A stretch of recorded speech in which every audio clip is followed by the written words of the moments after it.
নানা জল্পনা কল্পনার পর ঢাকা বিশ্ববিদ্যালয়ে নতুন উপাচার্য নিয়োগ দেওয়া হয়েছে। অধ্যাপক ABM ওবায়দুল ইসলাম এই গুরু দায়িত্ব পাচ্ছেন। ঢাকা বিশ্ববিদ্যালয়ের পদার্থবিজ্ঞান বিভাগের এই অধ্যাপক এতদিন বাংলাদেশ উন্মুক্ত বিশ্ববিদ্যালয়ের উপাচার্য হিসেবে দায়িত্ব পালন করছিলেন। 16 মার্চ শিক্ষা মন্ত্রণালয়ের সভাকক্ষে শিক্ষামন্ত্রী এহসানুল হক মিলন এই ঘোষণা দেন।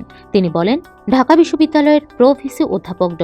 মোহাম্মদ মামুন আহমেদকে বিশ্ববিদ্যালয় মঞ্জুরি কমিশনের চেয়ারম্যানের দায়িত্ব দেওয়া হয়েছে। একই সঙ্গে ঢাকা বিশ্ববিদ্যালয়ের নতুন উপাচার্য হিসেবে দায়িত্ব দেওয়া হয়েছে উন্মুক্ত বিশ্ববিদ্যালয়ের ভিসি অধ্যাপক ড. ABM ওবায়দুল ইসলামকে।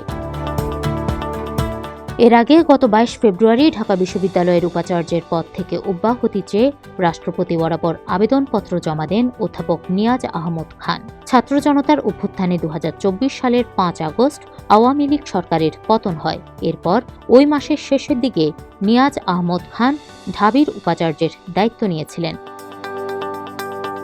এদিকে আরও কয়েকটি বিশ্ববিদ্যালয়ে উপাচার্য নিয়োগ দিয়েছে সরকার। এর মধ্যে জগন্নাথ বিশ্ববিদ্যালয়ে অধ্যাপক ড. রইস উদ্দিন, সেন্ট্রাল বিশ্ববিদ্যালয়ে অধ্যাপক ড. মোহাম্মদ নুরুল ইসলাম, খুলনা প্রকৌশল ও প্রযুক্তি বিশ্ববিদ্যালয় কুয়েটে অধ্যাপক ড. মোহাম্মদ মাসউদের নাম ভিসি হিসেবে চূড়ান্ত হয়েছে।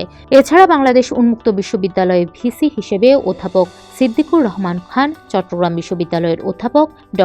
ফোরকানকে দায়িত্ব দেওয়া হবে বলেও জানিয়েছেন শিক্ষামন্ত্রী। একই সঙ্গে রাজশাহী বিশ্ববিদ্যালয়ের ভিসি হিসেবে অধ্যাপক ড. মোহাম্মদ ফরিদুল ইসলামের নাম ঘোষণা করা হয়েছে। এছাড়া বিশ্ববিদ্যালয় মঞ্জুরি কমিশনের চেয়ারম্যান হিসেবে নিয়োগ দেওয়া হচ্ছে অধ্যাপক মামুন আহমেদকে। বর্তমানে তিনি ঢাকা বিশ্ববিদ্যালয়ের সহ উপাচার্যের দায়িত্ব পালন করছেন। শিক্ষামন্ত্রী বলেন, দেশের উচ্চশিক্ষা ব্যবস্থাকে আরও কার্যকর ও গতিশীল করতে এই পরিবর্তনের সিদ্ধান্ত নেওয়া হয়েছে। এ সংক্রান্ত আনুষ্ঠানিক প্রজ্ঞাপন শিগগিরই জারি করা হবে বলে জানান তিনি।